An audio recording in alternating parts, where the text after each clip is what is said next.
I want to thank you all for being great neighbors all the time, but especially when we really need you, when we have storms, when we have bridge closures, and now with flooding. This is a regional issue that's going to require regional, state, and national attention.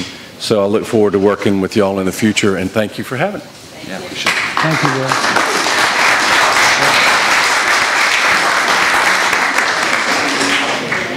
I knew there was something I forgot to mention. You know, in 25 minutes you can only say so much, and I could go on for an hour about this topic, but our cooperation with regional governments is critically important.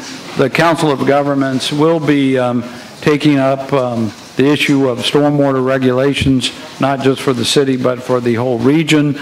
Senator Sin, as many of you know, has kind of taken an initiative which we gladly participate in because they're cross-jurisdictional lines, particularly when it comes to maintenance. And lastly, Governor McMaster has formed a floodwater commission that he's asked me to serve on, and will review policy not just for a city or a region, but entire watersheds of the state of South Carolina. So I think it's kind of uplifting that there's a much higher awareness, not just on our level, but on a regional and a state level about the importance of flooding and drainage. As my colleague, Councilmember Gregory would say, it's all about the water. So with all that being said, we come back to the matter of M1, which is on our agenda of the moratorium. Councilmember Jackson had made a motion to approve it. It was seconded. Some groundwork has been laid on the matter already in discussion, and I think next up was either Councilmember Griffin or back to Seekings, maybe after you. No? Councilmember Griffin and then Moody.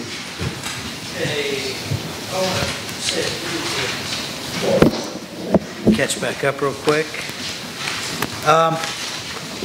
Mr. Mayor, I want to point out first that you and I, on Saturday, we went to James Island. Yes, sir. And we went to Zeke's house, and right in the heart of the Wambaugh area. And we went and looked at a bunch of ditches. We went to kind of the crux of that whole system. And then we walked across the street, across Central Park Road, to the EME apartments and looked at where that drainage system ends up. And correct me if I'm wrong, but every one of those neighborhoods all comes out of one pipe in the end on the other side. One pipe. One pipe. One pipe. One 48-inch culvert. Right. That is, that's tough to see, guys. It really is. You've got probably 6 developments all draining to one pipe. And you have the Central Park cluster, which is another, let's see here, 40 units, which would be right in the middle of all of that. So you'd add another development in right there. You've got homes that are 3 and 4 streets off the system that are flooding out. And pretty much every house in that area is, I'd say, relatively low elevation. I mean, you don't have anybody, especially the older homes that are built up. So trust me when I say that it breaks my heart to see that. Now, I don't know if this document necessarily fixes that. And I would wholeheartedly support a moratorium on Central Park Road right now. I think that is as a must, because we have a Wambaugh study that was appropriated in 18 that hasn't been done. And we have a stormwater manual that was supposed to be done, I believe, in 18 as well, and it didn't get done. Now, we had moratoriums in place on James Island at the beginning of 18 and Church Creek, and we still didn't get them done.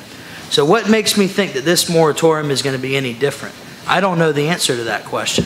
I think that we can still come up with answers to those questions without a 9-month moratorium.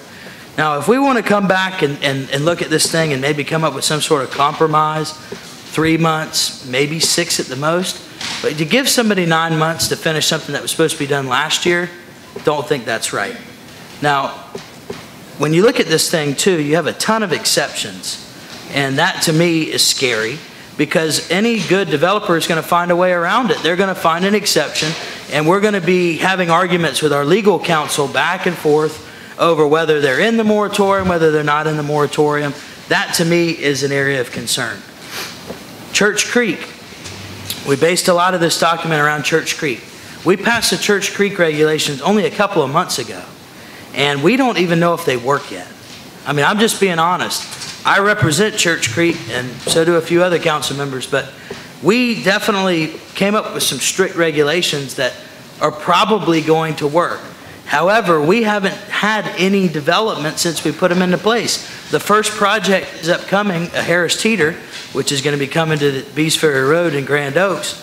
That, to me, is going to be a good example of how that's going to be the first development, probably commercially, along Bees Ferry Road. Well, we had one gas station. In 10 years, in the last 10 to 15 years, we've had a Walmart and a Bi-Lo. That was 10 years ago. We had a gas station that was built 3 years ago, and now we have a Harris Teeter. We have a very limited amount of commercial development along Church Creek, and we don't really have a lot of, when I say that, we don't have a lot of examples as to whether these Church Creek regulations are necessarily going to be the end-all be-all. Now, we put a lot of time and effort into them, and we want to believe that they're the best regulations we've ever come up with this city, but we don't know for sure whether they are the best that we've ever seen. You know, another thing that I wish we would have done is brought this through Public Works. I think that we could have dissected this moratorium a little bit more through Public Works. You know, I want to support this, I really do, and you know, I'm fine. I'll give it first reading because I think that there's a good, there's a really good center of this. I think that there's a lot of heart and a lot of great characteristics in this. I think our legal staff really vetted this document big time. But with all these exceptions, that scares me a lot. You know, oh, we have like 13 exceptions, which tells me that our legal staff was a little bit nervous that, you know, we've got to do all the exception here and exception there. You know, last point I want to make. We talk about Church Creek TIF district. We've talked about it so much over the last few months. It's going to be the savior to Church Creek. It's going to fix all our drainage problems. It's going to bring all this money. Well, our city is known for moratoriums over the last few years. That's what we're known for. And if you want to scare developers away, that's how you do it. We'll never have any money in Church Creek through a TIF district because nobody's going to want to come develop here. We've already had a moratorium on James Island. We've already had a moratorium in Church Creek. We tried a moratorium. It came to us for Johns Island. It didn't happen. We have to find a common sense solution here because we can't have projects that say TIF and we're going to raise all this money in commercial development, hurrah, and then we're going to take 2 islands and say no development at all. You know, we've got to find a better way to do it, guys. I'll give it, like I said, I'll support you tonight, Councilwoman Jackson. I really think your heart's in it. I think we can come up with a common sense approach, but to me, the one area that I am totally and 100% support for is the Central Park cluster and limiting that and focusing on the Wambaugh study. But beyond that, you know, we've got to get our priorities straight here, people. We are confused. Councilmember Moody. Thank you, Mr. Mayor. One of the speakers made something that they wanted just to pause so everything would become crystal clear. Everything is not going to become crystal clear. That I know. All of these moratoriums, my sense of what would happen is if you put this moratorium in place in any way, basically everybody will stop doing anything. You'll wait till whatever time you put on it. Might be a little activity down towards the end of it, but we'll come back and nothing will be done. And I use as Exhibit A, I agree with you. I've been over to look at the Wambaugh Central Park Road area. If you look at the 86, 83, 84 master plan, that master plan calls for 2 48-inch pipes. That was 25 years ago. It's almost like you're King and Hugh G. 35, excuse me. I was trying to. But my point is, if we want to do something tonight, let's talk with Mr. Newham or some of our other project managers. Let's get them out there and start working on putting those pipes in the ground right now, and let's see what happens to those 48-inch, whether that would relieve some of this flooding. Really the crux of these moratoriums, they have so many unintended consequences that you can't even imagine all of them.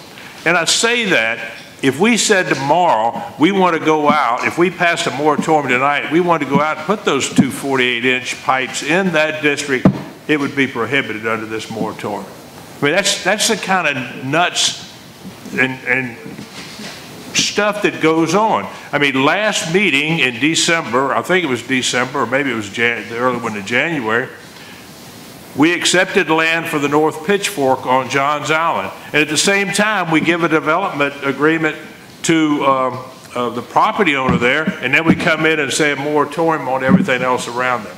I mean, it just doesn't make a whole lot of sense. And I've just never seen one of these moratoriums work. You know, all the pictures that Dr. Came up here were downtown. It doesn't even cover downtown. I mean, it just doesn't make any sense.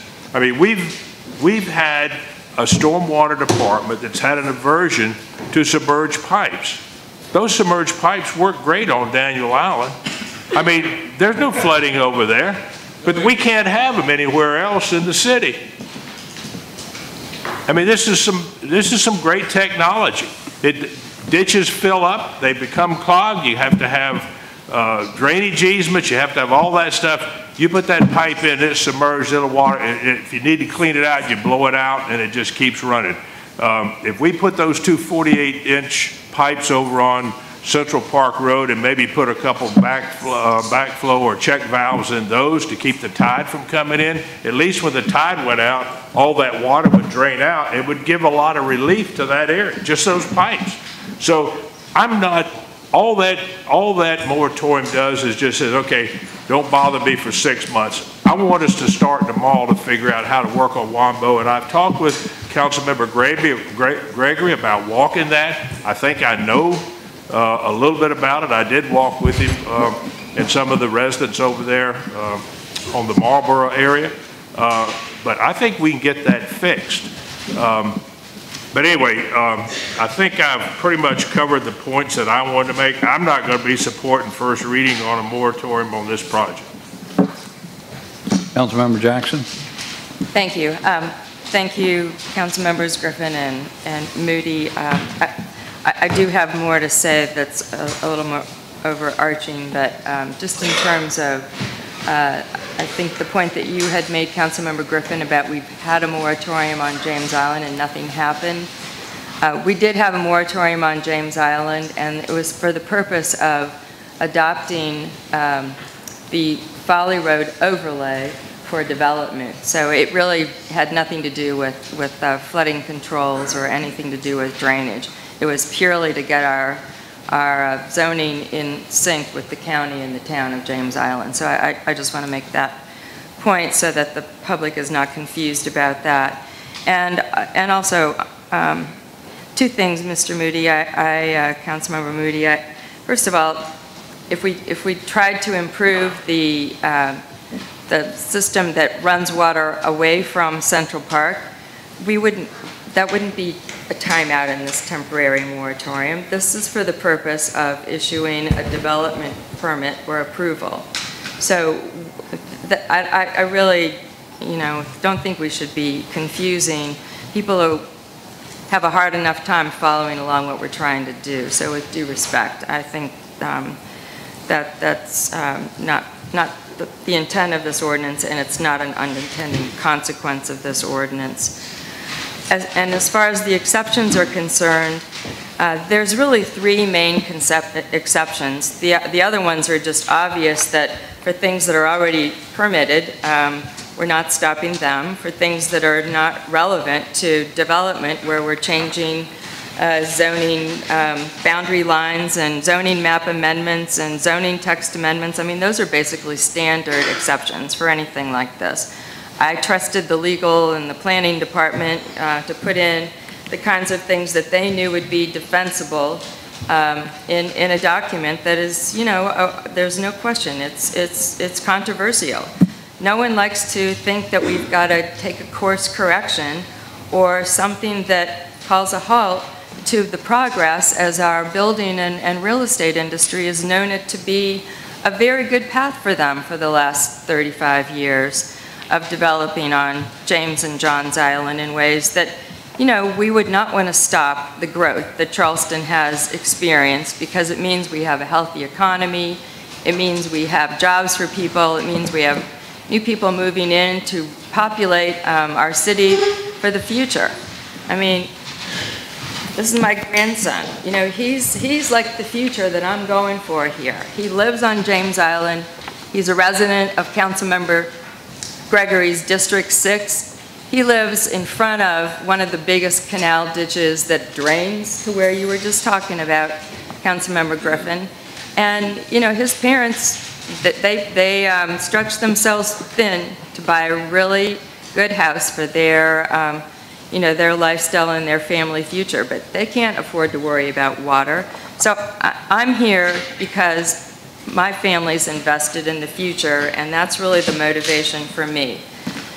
The exceptions that I cared about when I was working with our corporate counsel's office to do this, and it's not a public works exercise, so I guess maybe we could have covered more of the bases ahead of time. But basically, this is a flooding control document that deals with how we're going to create construction in our region. And if someone wants to make it citywide, I think no citizen would complain about that. But basically, the exceptions that I wanted to make sure we were covering in this document that I didn't want to capture in a season of taking a pause on development permits were for three purposes. The very best and biggest one is spelled out at the top, and that's for any development that wants to come before our permitting process and present their stormwater management design plan to satisfy what we're calling the interim standards that are clearly identified in the end of the document here and match the Church Creek. And yes, we haven't had a test case for that, but that was the wisdom that we're banking on in Church Creek, Councilmember Griffin. We won't know the future until we're presented with the reality of how it's implemented. I'm fully expecting that by the time we get to the regulations, which I don't believe should be rushed, I think they have a very achievable process. They're building momentum. This needs to be a process that we can stand on for the next 20 years. They do a peer review. The document gets written and vetted, and then they shop it around to experts in other areas and people who study water engineering, professionally and academically. So it's not something that you could just, take your best guess. Frankly, that's what we did have to do for Church Creek in a lot of ways, because the pressure was on to end the moratorium. And I think the engineers that have looked at this, no one likes change. So of course we're going to get pushback that we're not sure how this is all going to work. I'm willing to bet that we've got the interim standards here for this document, that if a developer wanted to make a change in how they were designing their stormwater infrastructure, we would be very happy to accept it. And, that's the people I want to reward. We have developers in this region who are already challenging themselves to do better because they know the regulations that they're being required to build under are not strict enough. So I want to reward the developers who are doing good building standards and making a life for themselves here, because they're also stakeholders in our region. The other exceptions that I cared about the most were, the single-family house on one lot. That's clearly spelled out here, and the same for, we don't have many duplexes being built. I think we should have more because that's a housing affordability tool. But those two small, single-family lot with one structure on it, we didn't want to capture them. And the other one I felt very strongly about and had agreement for was the same thing for commercial. We don't want to capture small commercial footprint improvements that are being, we're master planning on Folly Road in particular to improve the building structures that we have. So we're going to give an exception to any commercial property that stays in the 5,000 square foot footprint or less. Those are the three I care about. You can ask your questions of the legal and planning staff about the other 10. I mean, they made sense to me when I read them. They're basically completed projects or these things that shouldn't even apply to a development permit. So I think this is a really good document. I know the legal staff are proud to have brought it forward and feel like we really can stand on it for a very short time and reward the developers who want to rework their plan and come back and give us a better product. Because that's what they're going to have to do anyway once we adopt the better regulations that we're all championing and agreeing, and even the development community agrees. We've got a broken system. It takes way too long to be reviewed and evaluated and permitted. We should have standards that are clear, that are desirable. The developers should see what they are, in plain English, get all the boxes checked, come in with their plans, and meet the regulations, and then they go on their merry way to build their developments. Right now, they're going back and forth and back and forth and back and forth, and we have our water manager evaluators, Kinsey Holton and his team, and we've had to hire outside consultants because it's such a laborious process, and they take forever because they're trying to cajole the developer to do a little bit better every time they come back for a review. I've sat through several of those sessions, and it's painful. These people like each other. They're in the same industry. They're engineers. They all want to appreciate that they're doing something of value for the future. So they don't want to be sitting there, arguing over the details of a product that no one's going to be happy with at the end of the day. That's my motivation, listening to the people, knowing what they're really crying over. I mean, I've seen people cry, and we've got to take care of that. And it's not a linear process. We have to fix the old drainage systems. Wamba is a great example, but what about Howell Avenue? What about Grimble Road that's getting some houses built down there and they're getting flooding in their properties? We've all heard from our people. So we need to fix it all. It's not a linear. I think Dr. Revis said it most clearly. This is a both solution. We can do both of these things. We can keep bad building from starting, and we can protect the properties that are next door to the most likely development, and we can reward the developers who are doing a good job. That's my motivation. I really hope you can join me in giving it a first reading. I'm happy to think about the whole city. I'm happy to think about, the things that you all are most concerned about. We can do that in the month before we would come back here with a second reading final document, and I think it's time and we need to do this. So thank you very much. Councilmember Jackson. Shade, White, Wagner, then Seekings, then Gregory. I have several comments to make, Mr. Mayor, but first of all, I want to get a clarification. If we vote and give this ordinance first reading, does that mean the moratorium goes into effect immediately? Yes. I'm not allowing the legal counsel to make sure that we're clear on that point. Yes, sir. This would be a pending ordinance because it's a zoning change. Okay. I just want to put it on the record. So if we vote for this moratorium, before we do anything else, it goes into effect as of tomorrow morning. And that's an issue that I think we just need to make sure that we understand. Councilmember Jackson, I appreciate you doing this. I know you've put a lot of work into this thing, and it's good that we're having this discussion about it. And everybody knows that we have an issue on James Island and Johns Island, but we also have an issue, as the mayor had just spent 30 minutes on, talking about this very particular issue citywide. These are some of my concerns I have with the project and I have with the ordinance. And I think we need to consider this. First, it is not citywide. We all in our very individual districts, individual parts of the city have particular issues dealing with flooding and stormwater. Councilmember Waring and myself and Moody, who represent areas that are older in West Ashley, it's a maintenance issue. It's a huge maintenance issue over there, and the mayor addressed that problem tonight. And if we can attack that maintenance issue and attack that, we may solve a lot of the issues over in West Ashley. But it's also overdevelopment. And it's overdevelopment not just on James and Johns Island, it's overdevelopment in the Church Creek Basin. We've seen the effects of that. So if we go, I don't have an opposition to moratoriums per se. I think moratoriums have a very important part in city governance. It can have a good pause button sometimes, but it has to be followed up with something that's logical and reasonable. And once we pass this thing, it goes into effect. We're about to hire, the mayor said, maybe within a week or 2 weeks, a director for our new stormwater department. That person who we hire needs to weigh in on this thing. And they need to weigh on this thing immediately.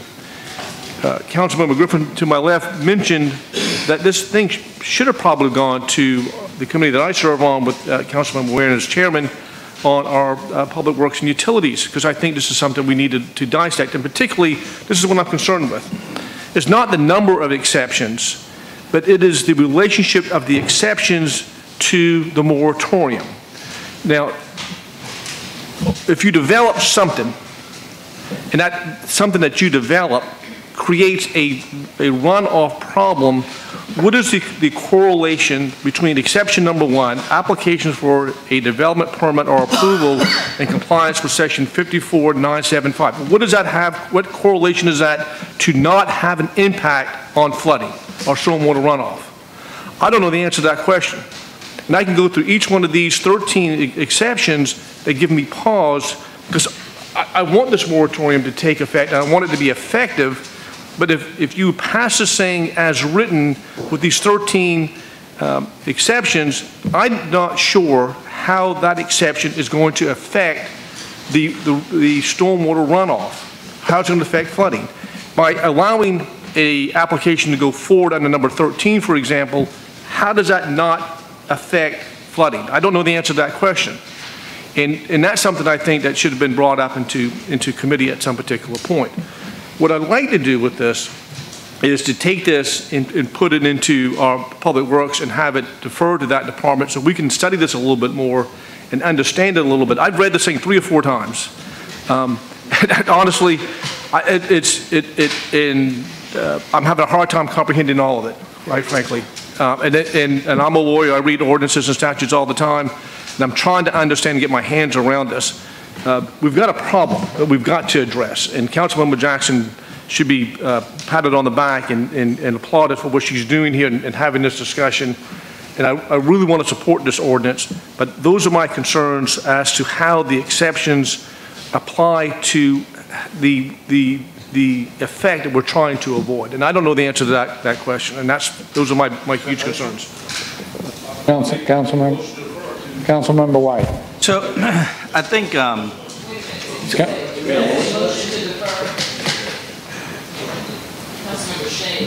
Did you present a motion to defer? Okay. Did someone second? Not as of yet. I'll second this motion. That's Member Lewis. Enthusiastically. I'll second this motion. Councilmember White. so.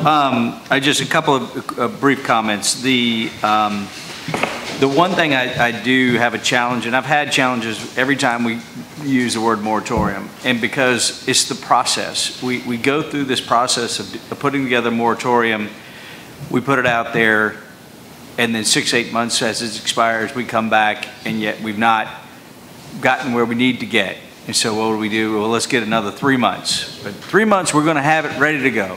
3 months expires, well, we need just a little more time. And then a year later, we're no further along, but then we finally get the study done, and it starts to collect dust because it says, well, here's the problems that you need to solve.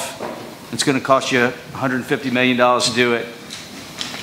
Nobody's got $150 million to go fix it. We had the same conversation in the Budget Committee this year over and over and over again. I think we spend a lot of time focused on relearning the things that we already know. We know that there's two 48-inch pipes that need to be installed. They should have been installed 35 years ago. As opposed to us sitting here and spending a lot of energy tonight and over the next 9 months figuring out how do we put a pause, how about let's go out and get that done? Let's see if that works. And all these other issues that all these other council members who've had the opportunity to go through and walk and see what needs to be done, why aren't we taking and putting our energy there? So that's I think, the one thing. The second thing I will say, because the other thing, I mentioned this just before we went to break. If this is accurate, I mean, truthfully, I hate to say it, but 445 units out of 7,600 and something, that impact is fairly limited. So, in an overall, how does it impact? And it's probably because there's 13 exceptions to the ordinance, is my suspicion. So lastly, I'll say one of the things I think is important, and this is the unintended consequence of moratoriums. And I think our friends over in Mount Pleasant are going to see this. That when you put a build moratorium on, demand is not going to stop. Demand will continue. People want to live in Charleston. They're moving here every single day. We've got some of the largest employers in our country now here coming to Charleston, and there's probably more to come. So we're not going to stop people from coming, but if you stop the supply and demand, we know it's basic economics. You think we have affordable housing problem now? Put a moratorium in the city of Charleston for 2 years and see what happens. None of us will be able to afford to live here. So I think we've got to be very careful. I'm not saying we don't have a problem. It's very clear. I mean, we just saw the mayor give a 25-minute presentation on the problem. But I think that our energy needs to be spent on fixing the things that we've already been told 35 years ago how to fix them. Let's just get on it. Thank you. Wagner, then Seeking. And then Gregory. And Gregory. And then Waring. Then Waring. Wagner is next. Okay. I have been talking to an awful lot of council members and several constituents, including Ms. Bright, who had sent the email earlier that you mentioned, Mr. Mayor. She said a couple things in here. I have responded to her, and I'm going to give you my response just in a second to what I said to her.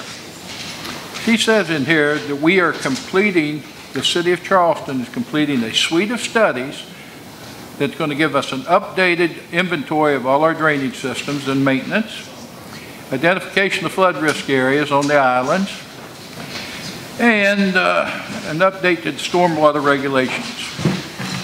Suite of things. Now, a couple of them I wasn't real sure about, but it doesn't matter because that paragraph does not matter to what I told her. Ms. Jackson and I sat for a couple hours about a week and a half ago. We went through the draft of the proposed moratorium. We talked with Chip for about an hour and a half of that, Chip, in legal.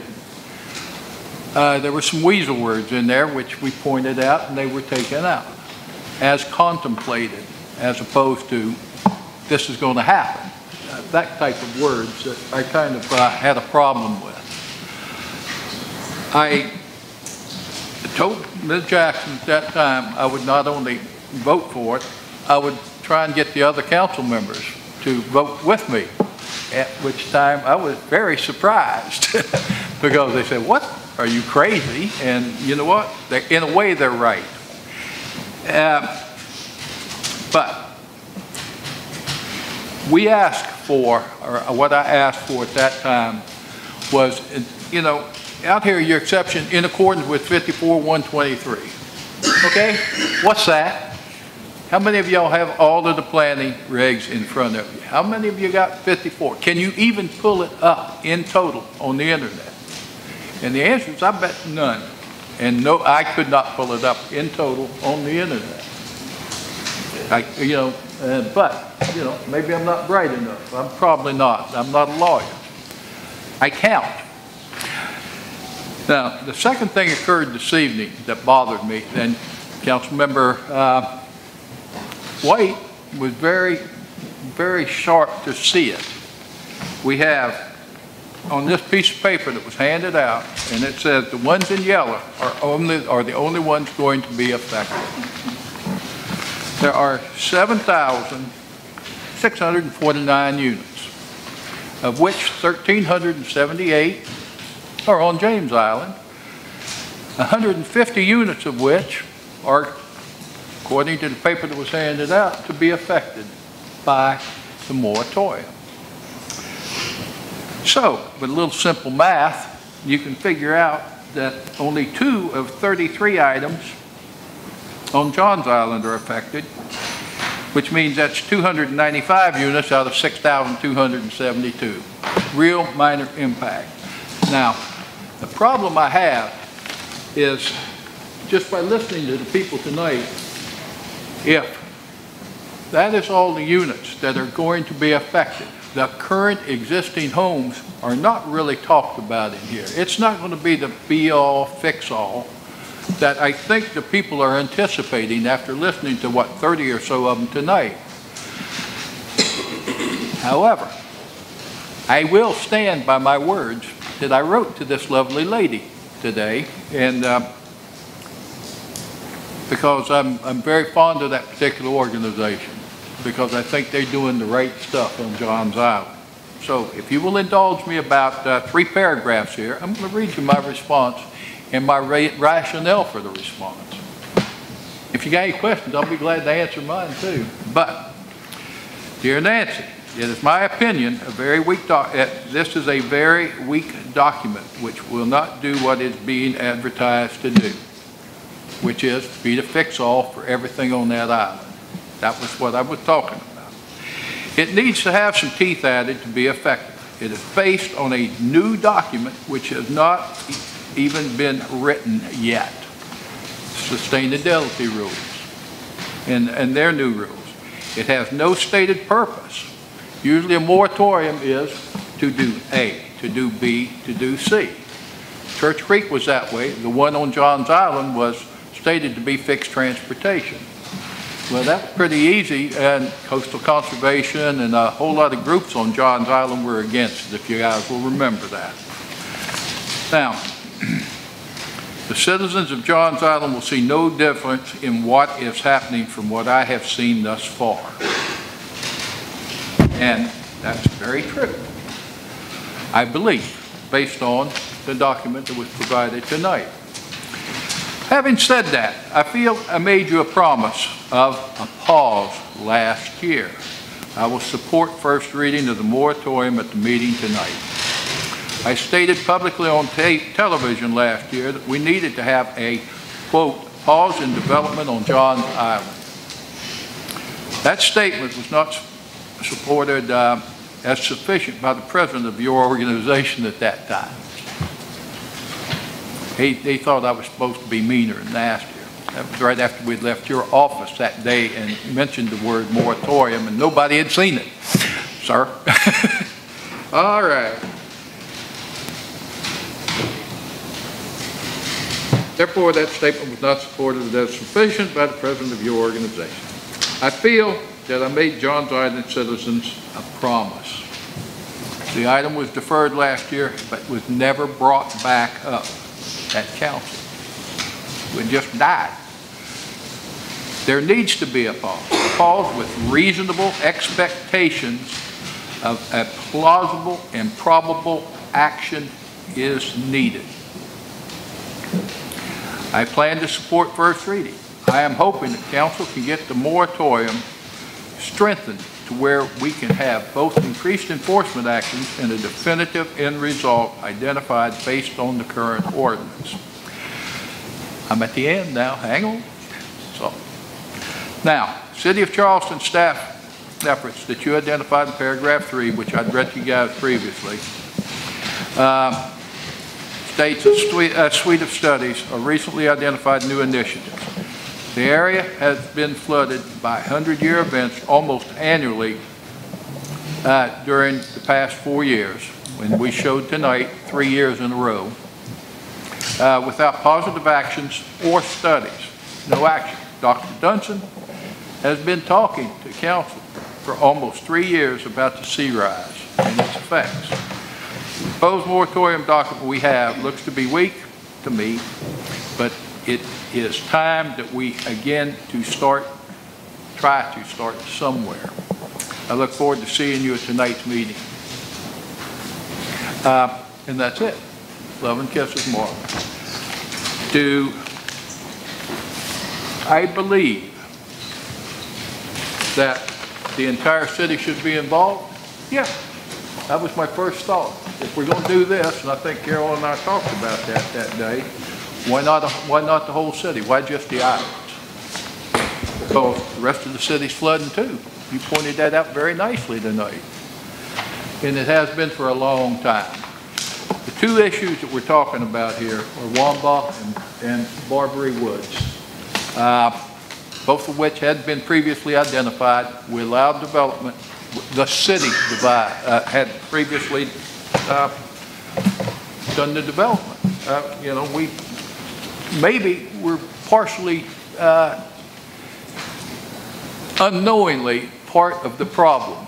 But what I'm seeing, guys, is I'm going to vote for it because, you know what? I've told folks I would. I told Carol I would.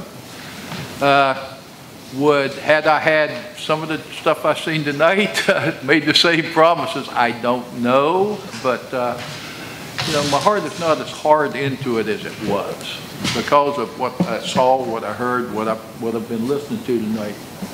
So, if, you know, I'm going, you know what I'm going to say, so I'll just hush.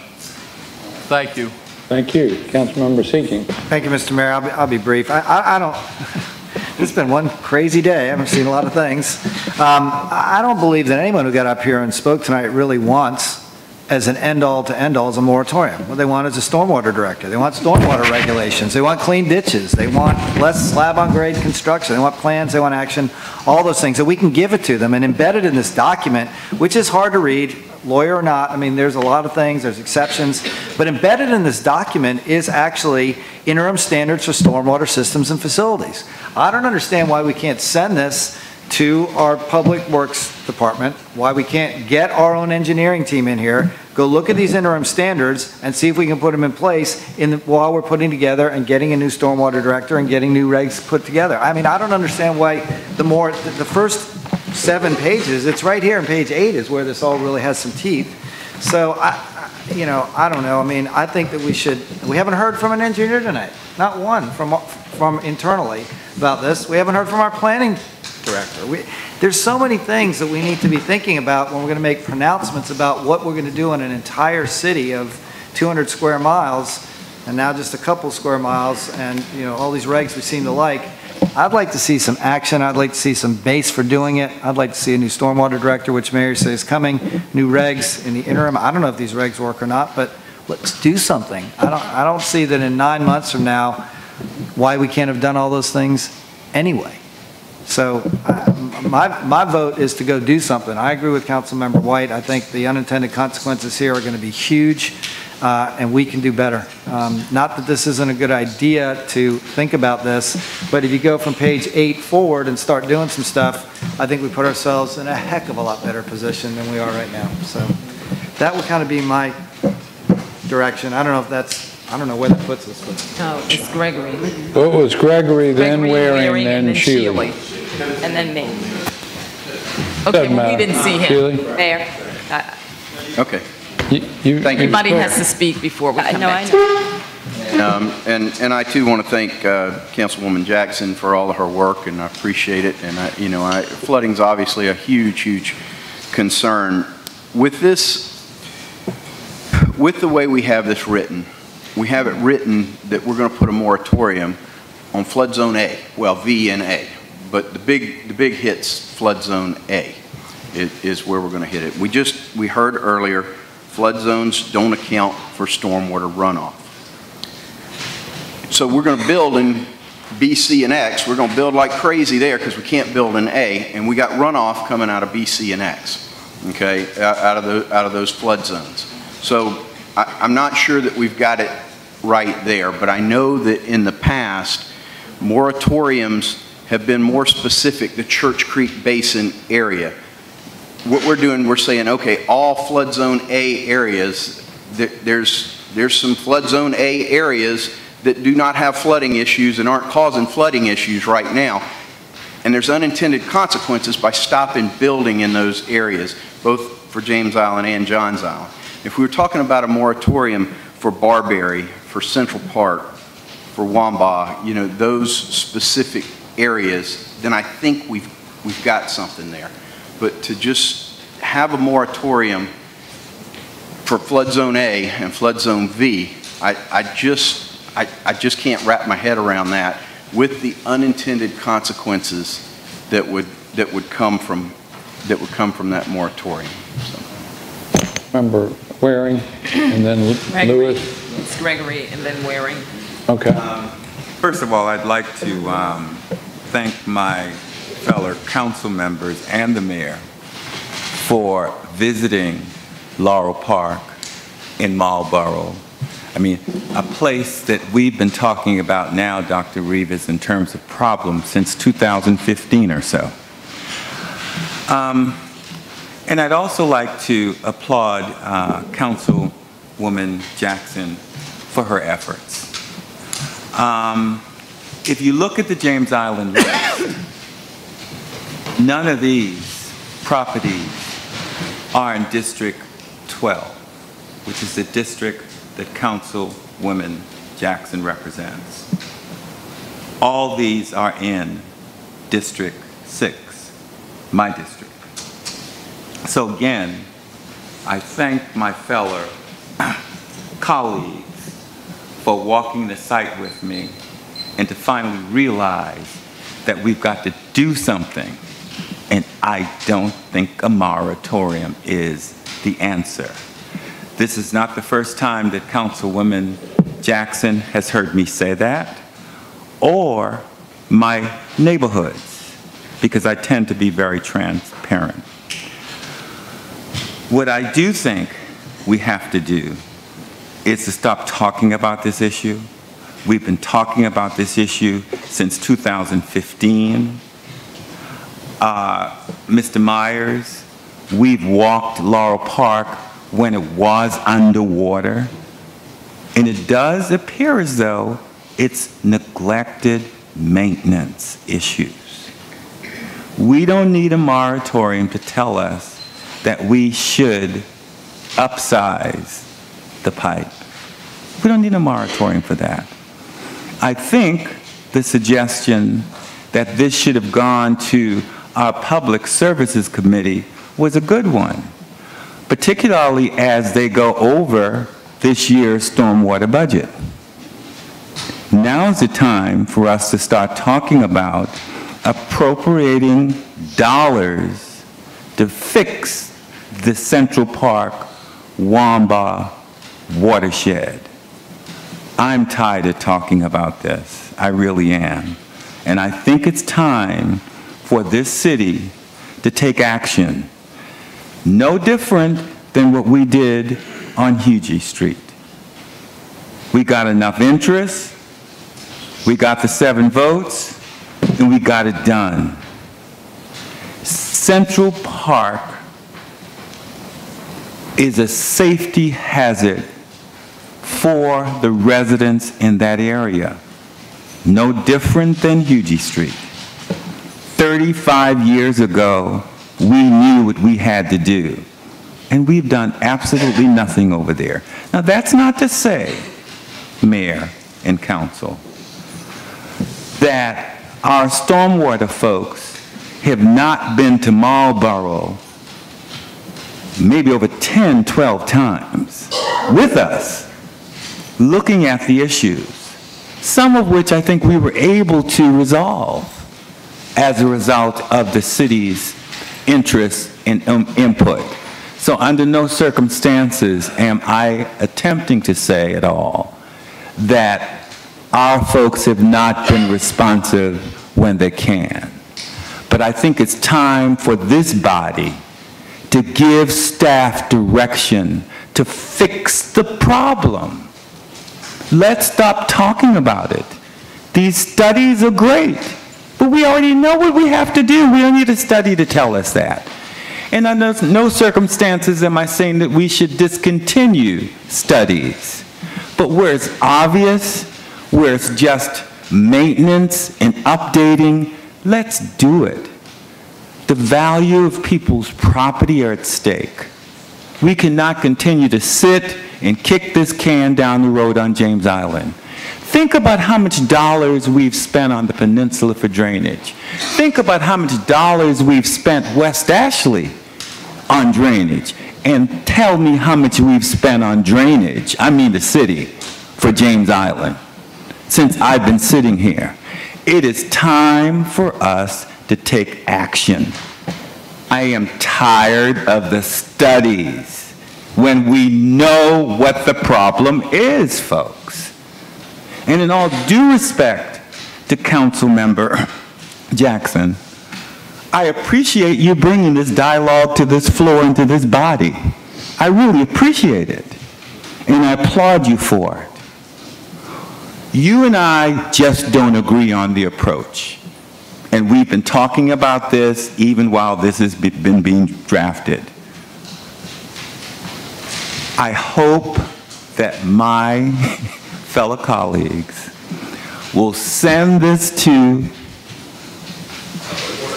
Public Works, where I think it should have been initially, so that they can vet it and they can say, hopefully, let's fix Central Park, Wamba watershed. It's time, folks. It is the water, stupid. Can we call the question? Councilmember Waring.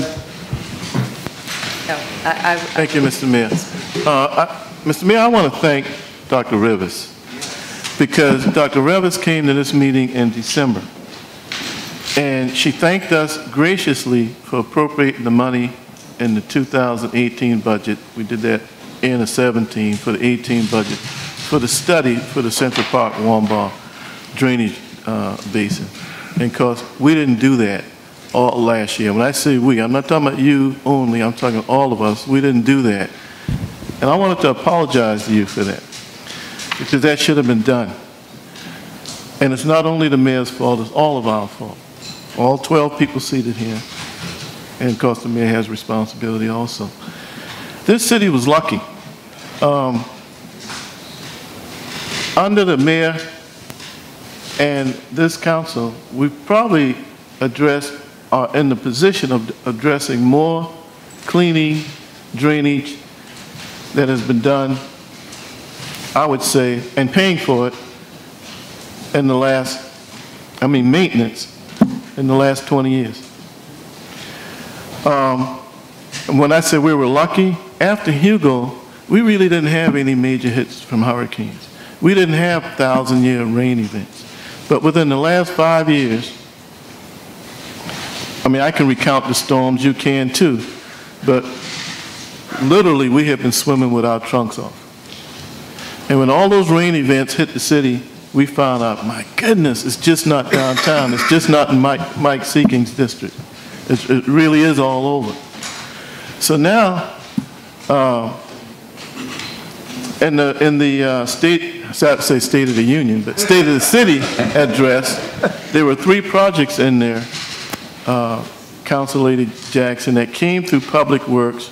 And the reason we are biased towards Public Works, because that's where the action steps gets done.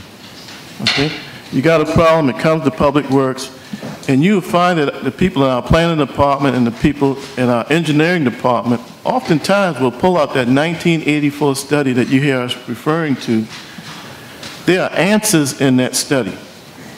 There was never the money to fix it, or the money got diverted elsewhere thinking the problem wasn't as bad, because we hadn't been getting the rain, we hadn't been getting the storm after storm, we hadn't been getting the sunny day flooding.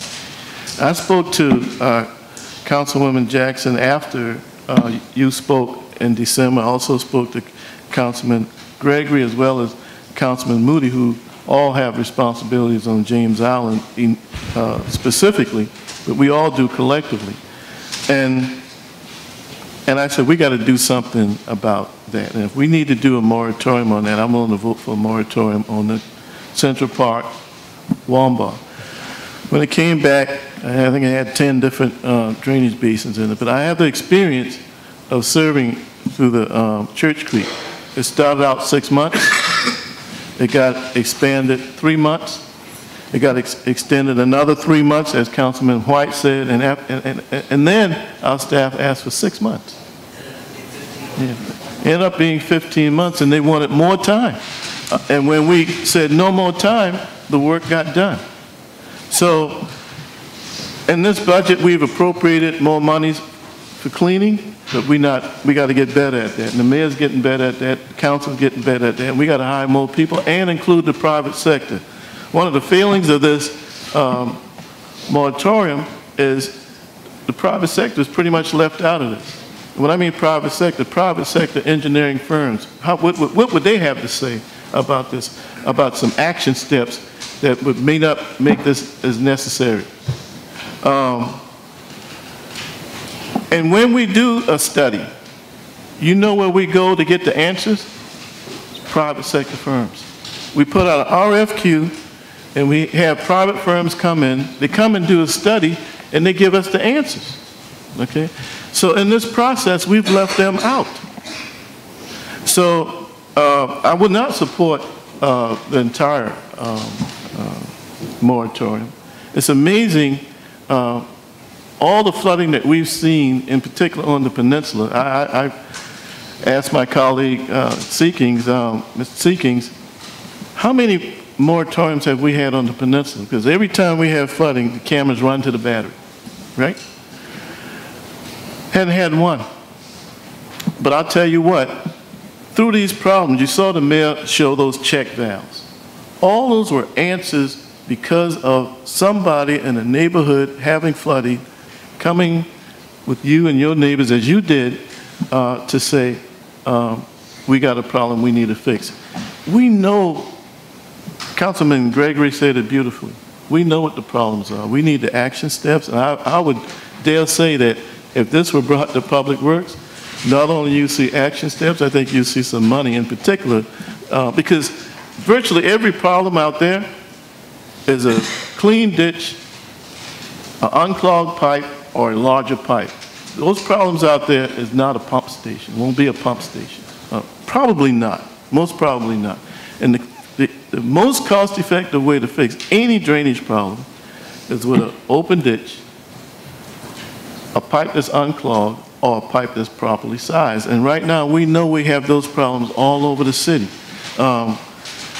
Even after the Church Creek drainage basin, I don't know that I can put my life on it and say that all the ditches out in the Church Creek drainage basin, all the pipes out in Church Creek drainage basin have been cleaned, okay? That's not the case. So amazing how much of this would be answered if we can do that. And the mayor's trying to do that, the council's doing that, we're trying to accumulate money to do that. The Ashley Hall Manor, which the mayor referred to, those people came down in 18 and their problem was fixed, Mr. Mayor, in 18. The drainage canal out on Church Creek came up in 18 and the money was appropriated in 18. You came down here in December and you just don't know how effective you have been. And I thank each and every one of your neighbors for coming out tonight.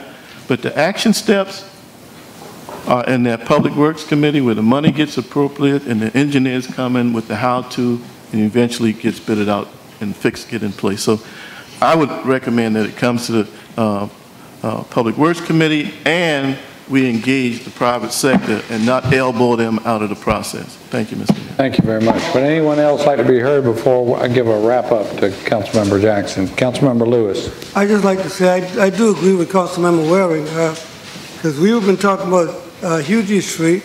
We found out that there was a plan on the shelf, get what, 30, 35 years, and nothing's never been done. But now I think we're going to get something done. And one thing that we found out too, that the pipes in there are too small to hold the water. So we got to do preventive maintenance, and we got to look at these projects on a case-by-case basis. But the Public Service Committee, that's the committee to send it to. And that's the committee I am always on them on making sure that Hughes Street is done with it, hopefully this year. Now we know what needs to be done, and it's promised it's going to get done. And I think that's how we need to look at some of these other projects. We got a good plan laid out for preventive maintenance and all that. So hopefully we'll solve a lot of the flood problems in the city. We continue to push at it. And he said one more thing too. Mr. Mayor, we've tackled more affordable housing and more drainage problems in the last 3.5 years that you've been here. Ain't quite 3.5, but since you've been here. And you're committed to that. We know you're committed to that. Yes, sir. Certainly, I want to thank you for it also. Yes, sir. Thank you very much. Councilmember Jackson, then let's vote on the motion on the floor to defer. It takes precedence. Would it be deferred or to send it to the public works? You have to It was a combination, I guess, yeah. We can make a combination. Councilmember Jackson. Thank you, Mr. Mayor. I apologize for, being perceived to be belaboring a lot of the words and thoughts and good ideas that have been presented here tonight, both by the public, who are the people that live this, and also by us in the way that we are now choosing to educate ourselves and be as knowledgeable and as expert as we have in our layperson's ability to understand all of these things. So first of all, Councilmember Gregory, I totally appreciate that there were a couple of slides that were supposed to come up after the doctor's presentation, but I guess they got wiped out with the mayor's State of the City. So I just want to say that I know that I have been, potentially intrusive or much more of a inquisitive colleague in my territory of James Island than some of you have, experienced in working with earlier colleagues. What should have been on the screen after Dr. Vandiver finished was the map of our districts as they go across James and Johns Island. And yes, everything that we're talking about tonight in detail in the Central Park Basin is in District 6, but my district is right on the other side of Folly Road on the same creek. Yes, there it is. It's supposed to be purple and brown and green. And, next one. Yeah, there it is. So you can see that little black dot. That's my house. My district is all purple. So I'm on the Ashley River side of James Island, and I go all the way down to Soligree, and I'll talk about this one, then you can show the next slide, which is the south part of the island. So my house is in that little black dot, and it's right there where it says... Carol Jackson. It's that black dot right there. Right there. Yeah. I live on, some people call it James Island Creek, some people call it Ellis Creek. My house looks out over the marsh that's created by that creek shed, Tidal Creek, and it flows to the Stono. So it goes under Folly Road, where my kids live, on the last house on the creek before it crosses under Folly Road, and then it comes out the other side and it turns green. And then on either side of the dark green is lime green, and the brown is across what Mr. Wagner likes to call the big ditch we call the Stono River, and that's Johns Island. So we are all woven together in the way that the water flows and the water impacts our own lives and our constituents' lives, and that's where I'm, reacting. So I know that I've been pushing the envelope on, learning things that are not really my particular piece of dirt to be representing, but it's all the same, and that's really been the thing that's been driving me. So, and please hit the next one just so you can see the south part of the island, because the interweaving continues all the way down. So there's like a little, mine is purple all the way down at the bottom on both sides of Folly Road as it heads toward the beach. Right above the purple on the right, there's a little green diagonal there. That's the corner of Folly and Grimble Road extended. And it actually should be a little bigger green now because we annexed the Moultrie family property in there a year or so ago. But my constituents live behind them, and that's where the water is flowing. So we've got problems that we need to be working on together, and I do thank you, Councilmember Gregory, and I thank you, Councilmember Moody, and I thank you, Councilmember Wagner, in particular for giving me the leeway to learn by doing in the territory that we all care about. So my other message, I want to circle back and go to Councilmember Seekins at the very end, but I know that we've had our differences of approach, Councilmember Gregory, as you've called it. Frankly, I'm a multitasker. I believe that we should be sending the details of fixing our infrastructure wherever we need to get them funded. I share your concerns. I see Central Park. That's my travel lane to Riverland. So I see it flooding on the king tide days. You don't have to convince me that we need to take action. I called our Senator Sen not long ago when we were having the king tide flood that goes over the road and said, Senator Sen, we need to do something. It's a state road. We need to do something. So she said, well, it's an environmental thing. OCRM controls what we can do in the marsh on either side of that road. So together we got OCRM to have an audience with our engineer, Frank Newman, and he went and talked to them about just getting permission to put the flaps in those pipes until we can make it even better by replacing them. So that's going to be like a $35,000 fix, and that's on the list to be done under the current budget that we have. We are problem solvers, but what I'm concerned about, and I want to salute Councilmember Seekins. I think he just had a light bulb moment. What I'm concerned about with this type of legislation is the compounding. We know what's already there is not working and broken, and we're talking about Wamba. We've got the same thing on Howell Avenue. I think the mayor misquoted the list of 35 signatures. They were from the people in Howell Avenue, and I know you've been over there, Mayor, to see their flooded intersection when the water runs down a couple of ditches, turns a corner, and there's no ditch to receive the rest of that water, and then it comes back and floods 5 houses are on this intersection on Howell Avenue that comes across from Fleming. We've got the same thing on Grimble. It's just not as dense yet, but it will be because we're permitting density on the south part of James Island, and we don't have the regulations, so we can do both. That's what we need to do. So I want to second Councilmember Seekins' brilliant idea that we should just enact the interim standards as the thing that every development is going to have to live by until we get the final product done at the end of the summer. So can we make an amendment to do that? Public Works.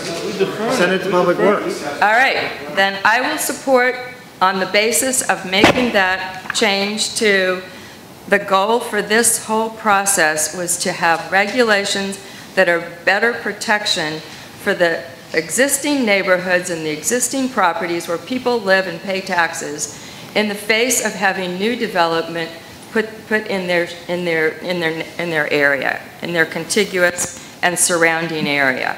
That's my goal. If we can do it with enacting interim standards, I'm all for it. And I'm sure I can turn out people that would, support you and salute you for doing that. So thank you very much. I'm sorry I'm long-winded. Like I told you before, my husband loves it. So is the motion to send this to Public Works with an eye on page 8? There's a motion on the floor to defer first. The motion is on the floor to defer and send to Public Works. Motion made by Councilmember Shade and seconded by Councilmember Lewis. Can we amend that motion to have a look at the interim standards?